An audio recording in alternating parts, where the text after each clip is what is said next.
isang masining at at isang araw na punong-puno ng musika at damdamin. Una sa lahat, pagbati sa lahat ng mga nandito ngayon na sumusuporta sa cast. Ang mga magulang, andyan sila, mga magulang, tumayo nga kayo. Palakpakan natin ang mga magulang na nandito. Ayan, maraming salamat. Mga kaibigan,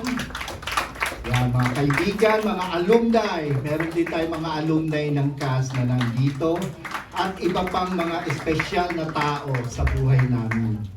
Espesyal na pagbati rin at pasasalamat sa mga kapamilya at kapatid namin sa Center for Culture and the Arts. Unang-una na ang UTPC, andyan sila, na namamahala sa dokumentasyon ng aming palabas. Ang UMAC Jammers, ayan, yung nagpasample kanina ng mga awitin nila, no? Na nagpapasalamat kami at nagpaunlak sila sa aming hiling na kolaborasyon. Mabuhay kayong lahat.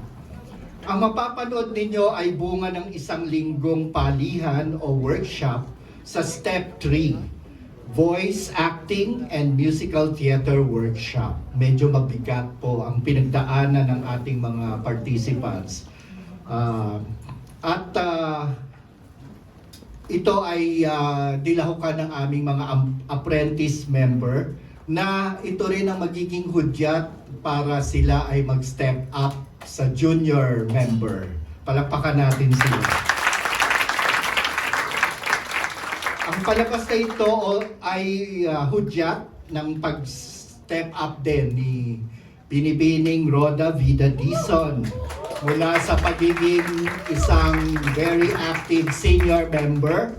Siya ay mag-step up bilang SALT, Student Artist Leader at Trainer. Medyo mahirap po maging SALT, no? Kasi kailangan mong kubuhan ng training sa labas. No? In the case of Roda, nag-training siya sa Philippine Educational Theater Association ng musical theater. At gumawa siya ng module dito at yon yung in-apply namin sa workshop. Kaya yung whatever outcome, ito ay bunga ng pagpapunyagi din ni Roda sa pagbuo ng module at katuwang ko siya na nag-facilitate dong Step 3, Voice, Acting, and Musical Theater kasama ni Lovern Kalukag at doon sa likod, isa ring alumni ng cast. At ang isa sa mga kauna-unahang SALT members namin. Napakaswerte ng ating mga members dahil nabibigyan sila ng ganitong pagkakataong paunlarin ang kanilang sarili at maging mas mabuting mag-aaral, mas mabuting artista, mas mabuting anak, mas mabuting kapatid, at mas mabuting mamamayan.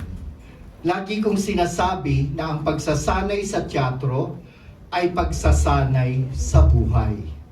We are not preparing for the future because the future is now and we are creating it now. So kung ano man ang ginagawa natin ngayon, ito na yon. No? Ito yung pwede nating i-offer sa future. Kaya lagi ko silang china-challenge, galingan nyo palagi sa mga ginagawa ninyo. No? Pagbutihin ninyo kasi kapag nasanay kang lagi mong ginagalingan, pagdating mo sa real world, sa workplace, lalo mong gagalingan. At magiging magaling ka at mahusay na trabahador o employee. Maswerte talaga ang mga batang nasa Center for Culture and the Arts kasi nung kabataan ko, kung gusto mong mag-train sa teatro, kailangan mo magbayad ng malaking halaga. No? At nais kong ibahagi sa inyo ang unang pagkakataon kong nakasali sa isang acting workshop. Medyo hindi maganda ang aking experience dahil hindi ko naramdaman ang suporta ng mga taong kasama ko sa workshop. Pero hindi yun naging sagabal para hasain ko pa ang aking mga kasanayan sa larangan ng sining pandulaan dahil ito talaga ang pangarap ko. At dahil ang araw na ito ay tungkol sa voice acting at musical theater, nais kong ikwento ang aking istorya sa isang malikhaing pamamaraan gamit ang dramatic reading, singing, at kaunting acting. Maarte kasi ako eh. Kaya kung handa na kayong makinig, eto na ang aking kwento. Change course. Sandali, wala pa yung cue. Excited ka? Ayan. Set up ko lang. Eto na ang aking kwento. Ito na nga ang nangyari. I'm so excited because it's my first time to join an acting workshop. Matagal ko ng pangarap na maging isang artista sa entablado. Anyway, dumating na yung teacher namin, si Mr. Carpio. Pinatayo niya kami sa gitna ng entablado, pinaghawak sa mga kamay at pinapikit. At sinabi, "Okay, today we're going to do improvisation." Nag-i-slow sa labas, every day.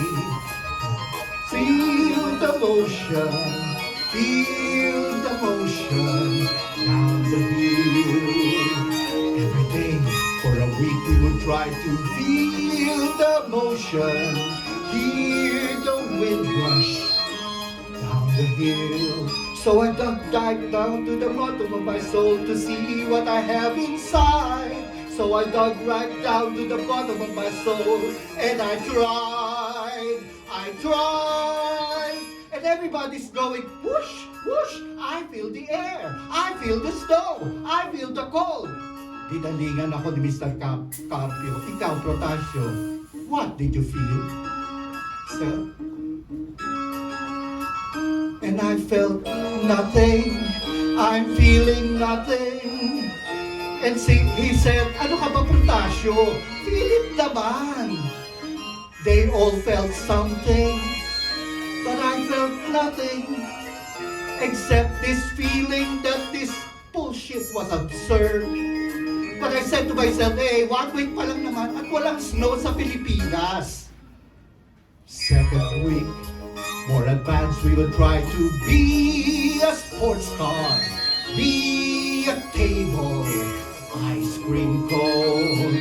Mr. Carpio said, very good, except Protasio.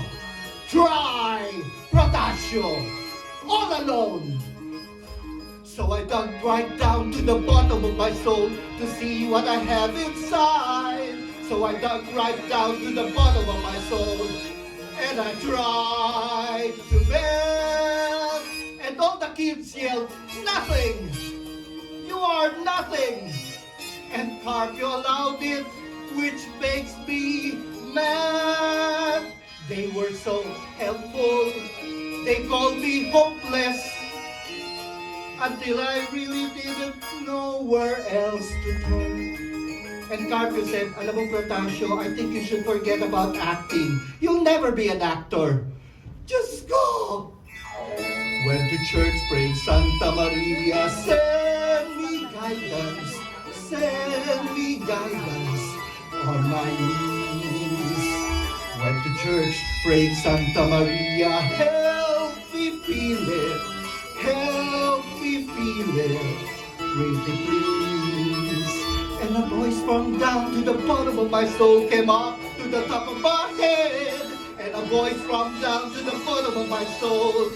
And this is what it said. This man is nothing. This course is nothing. If you want something, go find another class. And if you find one, you'll be an actor. And I assure you, that's what finally came to pass. 6 months later, I heard that Carpio had died. So I dug right down to the bottom of my soul and cried.